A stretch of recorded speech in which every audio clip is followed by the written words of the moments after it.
Bonjour Thomas. Bonjour, Dites-moi, vous êtes venu comment ce matin? En transport, en vélo, à pied? j'ai pris le métro. Ah bah tant mieux, parce qu'aujourd'hui, on va parler de mobilité, mais douce. Est-ce que vous saviez qu'en France, près de 74% des trajets domicile-travail se font en voiture? Et ça monte même à 87% dans les zones rurales. Mais à l'ère de l'urgence climatique, si c'est possible, ce serait pas mal de faire évoluer nos habitudes, non? Oui, effectivement. La mobilité, c'est l'une des principales sources d'émissions de gaz à effet de serre, mais aussi de pollution sonore et atmosphérique.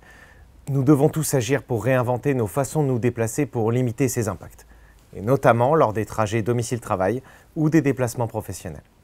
Et alors, est-ce que les entreprises ont des obligations dans ce domaine? Oui, depuis 2021, la loi d'orientation des mobilités impose à toutes les entreprises d'au moins 50 salariés sur le même site d'intégrer les déplacements domicile-travail dans les négociations obligatoires avec les partenaires sociaux.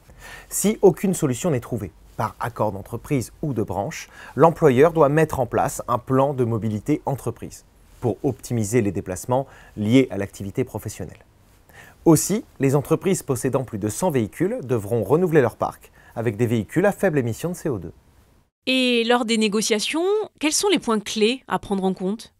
Pour moi, la première chose à faire, c'est d'établir un diagnostic pour connaître les habitudes des salariés. Quels sont les moyens de transport qu'ils utilisent? Quel est leur temps de trajet moyen? Les réponses à ces questions sont variées et peuvent dépendre du lieu d'habitation, du genre ou du métier exercé. En cartographiant la mobilité des salariés, on peut justifier de leurs besoins auprès de la direction. Et alors concrètement, quel type de mesures peuvent être mises en place? Il y en a plusieurs. L'une des plus courantes est le forfait mobilité durable.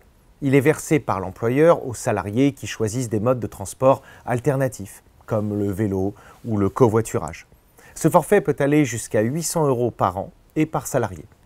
Et je précise qu'on peut aussi le combiner avec le remboursement des frais de transport en commun.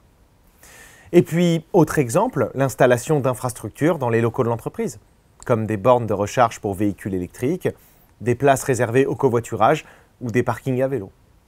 Et au-delà des aménagements, j'imagine que l'employeur peut aussi sensibiliser directement ses équipes. Oui, tout à fait. L'entreprise peut organiser des ateliers ou des formations sur la mobilité durable, mais aussi prévoir des navettes, élargir le télétravail pour limiter les déplacements, ou proposer une plateforme de covoiturage interne pour mettre en contact les salariés. Bref, il existe plein de dispositifs intéressants. Merci Thomas, vous nous avez donné envie de changer nos habitudes. Alors moi c'est décidé, je vais me mettre au vélo. Enfin, sauf peut-être quand il pleut.